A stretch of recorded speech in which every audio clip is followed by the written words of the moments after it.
Suggestions as to how to pray or ask, believing you have already received. Scientific thinking, positive thought. Suggestions for practical application. Try, through careful, positive, enthusiastic, though not strenuous, thought, to realize that the indescribable, invisible substance of life fills all space, that its nature is intelligent, plastic, subjective substance. 5 o'clock in the morning is the best time to go into this sort of meditation. If you will retire early every night for 1 month, before falling asleep, impress firmly upon your subjective mind the affirmation, "My Father is the ruler of all the world and is expressing his directing power through me." You will find that the substance of life takes form in the moulds of your thoughts. Do not accept the above suggestion simply because it is given to you. Think it over carefully until the impression is made upon your own subconscious mind understandingly. Rise every morning, as was suggested before, at 5 o'clock. Sit in a quiet room in a straight-backed chair and think out the affirmation of the previous evening, and you will realize and be able to put into practice your princely power with the realization, to some extent at least, that your mind really is a center through which all the creative energy and power there is taking form. Scientific prayer.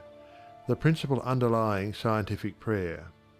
In prayer for a change in condition, physical, mental, or financial, for yourself or another, bear in mind that the fundamental necessity for the answer to prayer is the understanding of the scientific statement. Ask, believing you have already received, and you shall receive. This is not as difficult as it appears on the surface, once you realize that everything has its origin in the mind, and that which you seek outwardly, you already possess. No one can think a thought in the future. Your thought of a thing constitutes its origin. Therefore, the thought form of the thing is already yours as soon as you think it.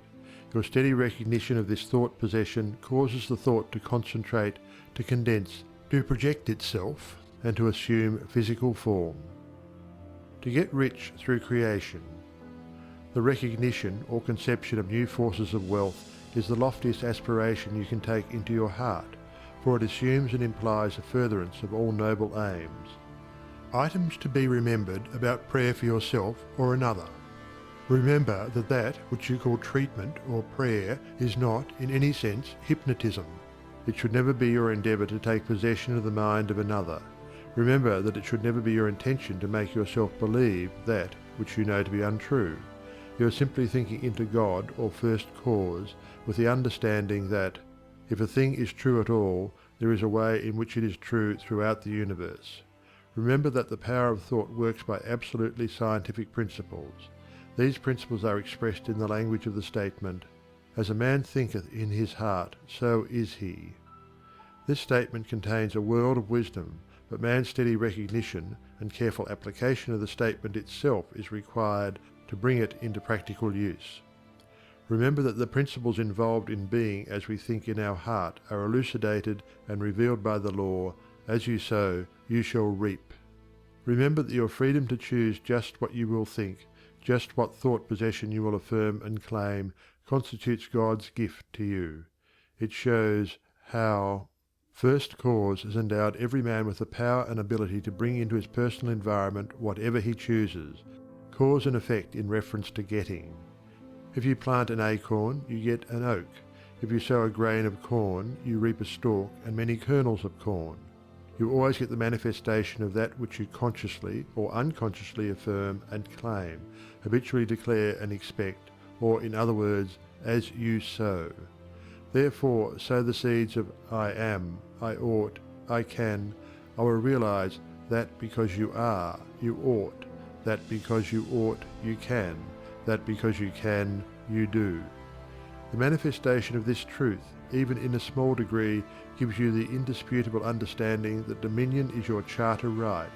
You are an heir of First Cause, endowed with all the power he has. God has given you everything. All is yours, and you know that all you have to do is to reach out your mental hand and take it. This formula may serve as a pattern to shape your own prayer or affirmation into God for the benefit of another or yourself. If, for another, you speak the Christian name of the person you wish to help, then dismiss their personality entirely from your consciousness.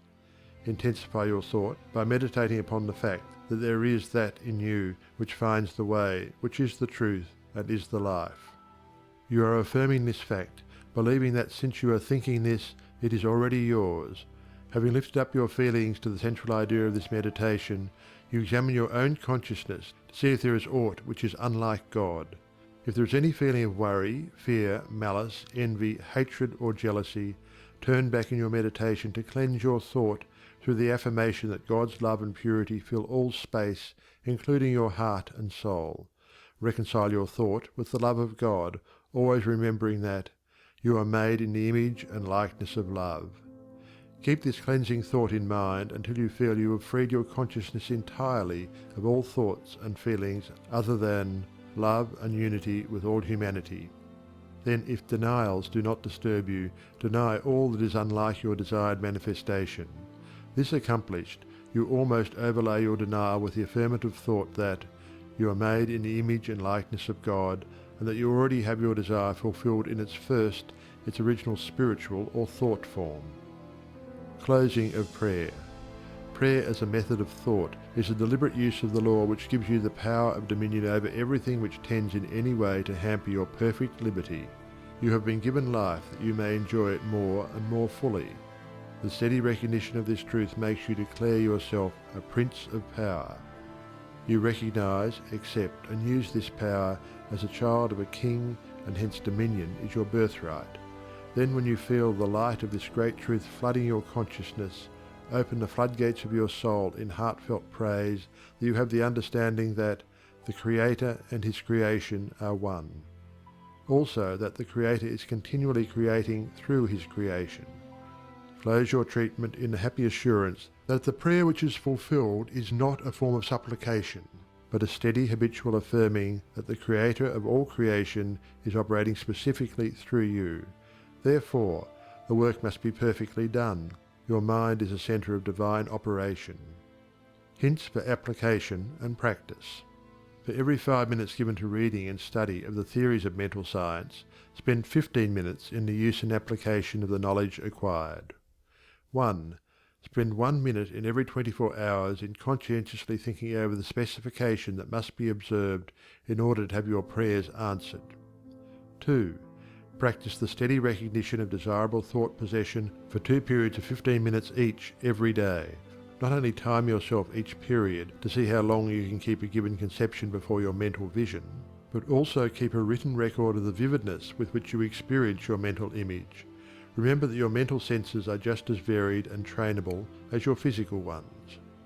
3. Spend 5 minutes every day between 12 noon and 1 o'clock with a mental search for new sources of wealth.